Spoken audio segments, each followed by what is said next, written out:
zanaka ary ny fanahy masina.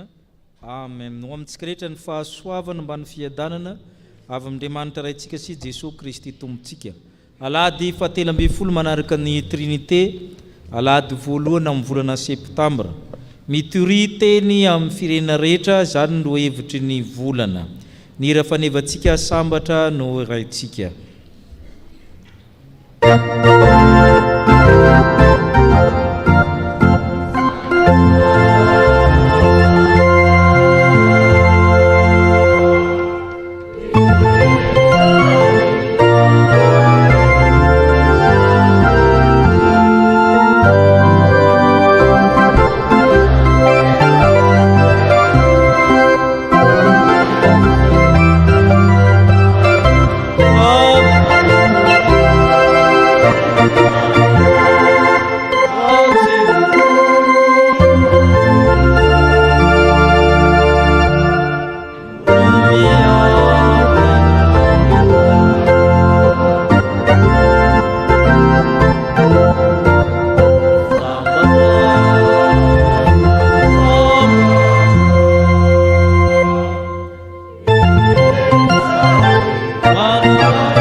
Isika ivavaka.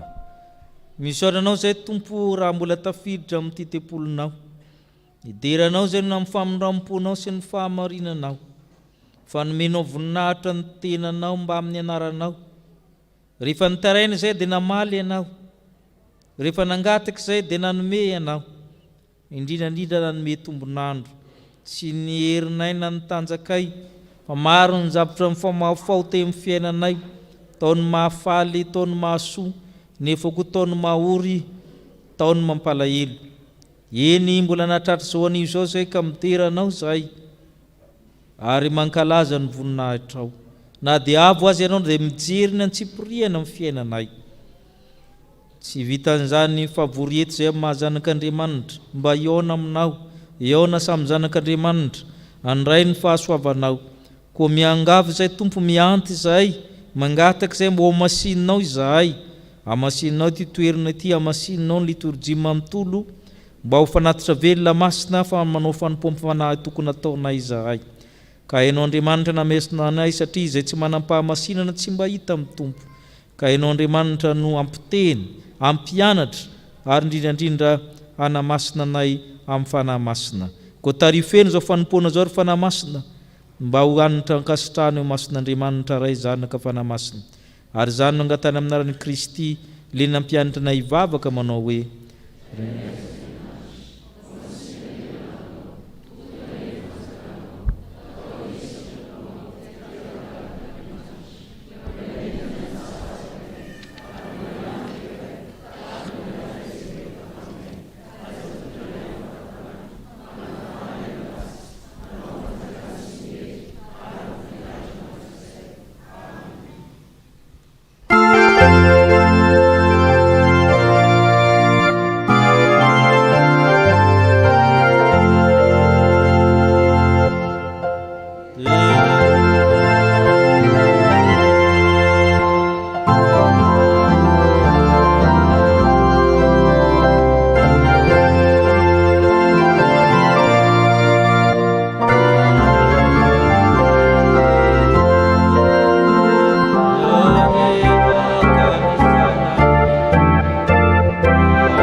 hipetraka isika iaino ny sitrapon'Andriamanitra. Manana ny didiny tokony tandremantsika ny Tompo, ampahana amin'izany ny hita amin'ny Timoty 2:4. Timoty 2:4 manomboka amin'ny andininy voalohany. Enotsika ary etrentsika tsara ny teny anabaran'Andriamanitra amin'ny sitrapony amintsika. Hoy ny apôstôly masina, eo anatrehan'Andriamanitra Kristy Jesoa, izay tsara ny velona sy ny maty, ary noho ny amin'ny fisehoany sy ny fanjakany no ananaraka anao mafy. Mitoriny teny, mazotoana amin'ny fotoana na tsy amin'ny fotoana, mandrese lahatra, mamporisi, mananara mafy amin'ny faharipo sy ny fampianarana rehetra. Fa ho avy ny andro tsy azaka amin'ny olona ny fampianarana tsy misy kilema, fa angididy sofina izy ka moro mpampianatra araka ny filamy, ary mpiala ny sofina amin'ny teny marina izy ka hivily amin'izay anganongano. Fa ianao kosa mahonona tena amin'ny zavatra rehetra, miareta fahoriana, ataovy ny asan'ny evanjelista, tanterao ny fanompoanao. Amen. Sambatra ny mahitsy lalana izay manderaka lalàn'i Jehova, sambatra izay mitanina ny teny vavolombelony ka mitady azy amin'ny fony rehetra. Amen. Tsy nahatanteraka izany sitrapon'Andriamanitra izany isika, ndeha isika hifona, ndeha isika nitritena anaraka izao vavaka izao. Tompo, araka ny teninao dia mbola ho tsara aina izahay, na ny velona na ny maty, ary iseho ny fanjakanao, ka mananitra anay mafy eny apôstôly, satria misy koa ny andro ny fihemorana. Manarina mafy izahay satria